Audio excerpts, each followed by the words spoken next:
Nyakubahwa Minisitiri w'Ubutegetsi bw'Igihugu, mukaba n'umushyitsi mukuru muri iyi gahunda, Nyakubahwa Minisitiri w'Urubyiruko n'Umuco, mukaba n'imboni ya guverinoma mu karere ka Ruhango, abayobozi bakuru mu nzego zose mwadutabaye, abarokotse Jenoside b'akarere ka Ruhango, ariko cyane cyane aba hano ku Mayaga mu cyahoze ari komine Ntongwe, abaturage twafatanyije mu kwakira abashyitsi, turabaramukije mwese kandi nge nabo tuyoborana akarere ka Ruhango turabakomeje muri iki gihe twibuka ku nshuro ya 28 Jenoside yakorewe Abatutsi, cyane cyane kuri aya matariki mabi ku Batutsi ba hano ku Mayaga.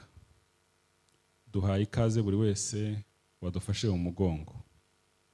Nyakubahwa Minisitiri, mushyitsi mukuru, munyemerere menyeshe abaturage bamwe mu bashyitsi twakiriye, kandi ndahamya yuko bituma barushaho guha agaciro iki gikorwa turimo, nubwo n'ubundi basanzwe bakizi neza, ariko iyo abashyitsi twabatumiye bakaza tukifatanya muri iki gikorwa gikomeye, bibongerera ubumenyi kuri cyo no kugiha agaciro.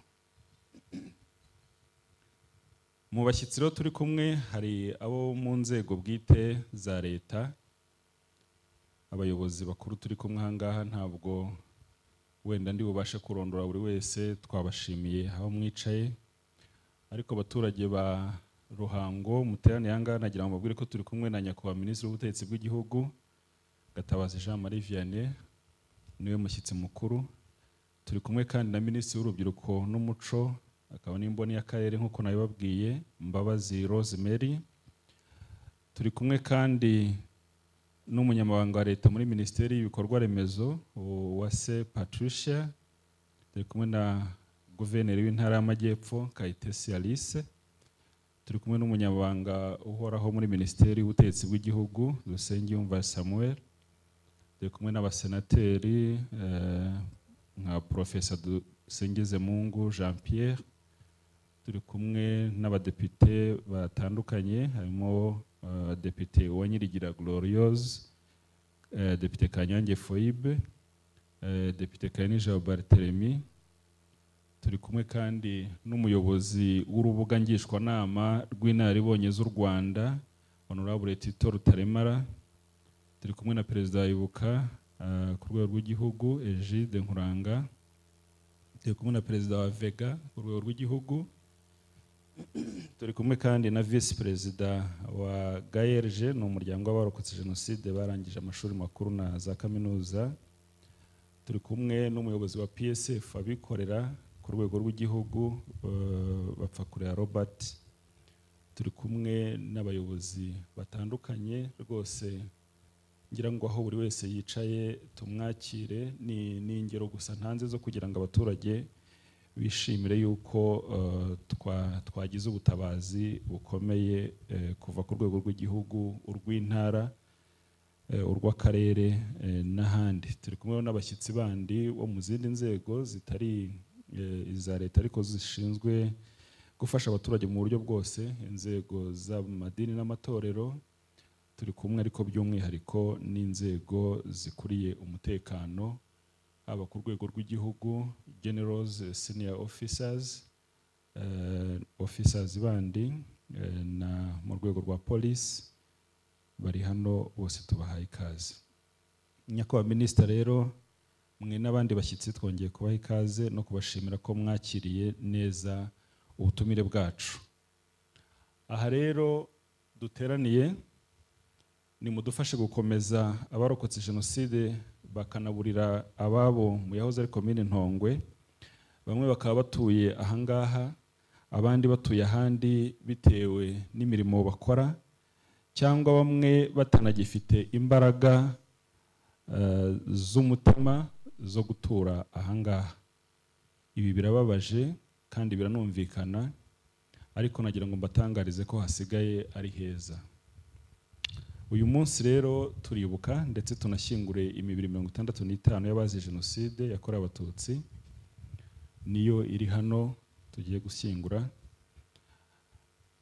Bakaba bari batuye mu cyahoze ari komine Ntongwe, ikaba yari mu hirya no hino aho yari ishyinguwe mu buryo butanoze. Iyi mibiri ije isanga indi 63,150 iri mu rwibutso iri hano mu rugo nk'uko byavugwaga mu kanya. Uyu munsi tuwufata nk'udasanzwe mu mateka ya jenoside mu yahoze ari komine Ntongwe, kuko ari umwe mu minsi y'icyumweru itari yoroheye umututsi wari wahungiye muri komine Ntongwe no hafi ahangaha.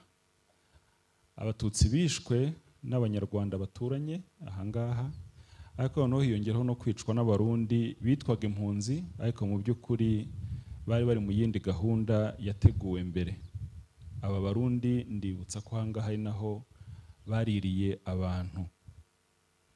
Niyo tariki interahamwe zatangiye kugaba ibitero ziyobowe na burugumesitiri wari uwa hano muri komine Ntongwe, ibiro byari hirya hariya, witwa Kagabo Charles. Kwibuka rero muri iki gihe kuri twebwe ni ingenzi.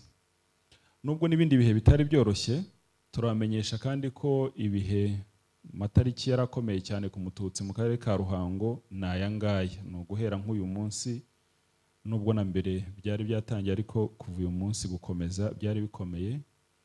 Ari niyo mpamvu kuva icyunamo cyatangira ku itariki ya 7, ubu ahangaha niho twibukiye mu buryo bugari, tukaba dutangiye ibikorwa binini byo kwibuka. Tukaza tuzakomereza ahandi nko mu Ruhango ku itariki ya 7 n'iya 8 z'ukwa gatanu, Imbuye Mayunzwe ku itariki 22 z'ukwa gatanu, Kabagari ku itariki 28-29 z'ukwa gatanu, n'ahandi tuzagenda tubamenyesha nko mu murenge wa Mwendo, za Gafunzo, n'ahandi hagiye hatandukanye. Imbuye aho bita Nyakarekare tuzagenda tubamenyesha. Dushimira ingabo za RPA, zaho zari za RPA, ubu ni za RDF zahagobotse jenoside igahagarara. Aha hose kimwe n'ahandi henshi muri Ruhango hari amateka yihariye akomeye, naho rero banyakubahwa abayobozi tukaba tubatumiye muzifatanye natwe. Aha rero turi nyakubahwa minisita, ngana ku musozo, hari byinshi twagezeho mu kugira ngo tuhatunganye, ariko dukeneye kubaka inzu y'amateka ikomeye cyane hano, ku buryo amateka ya hano atazagira ikiyahungabanya.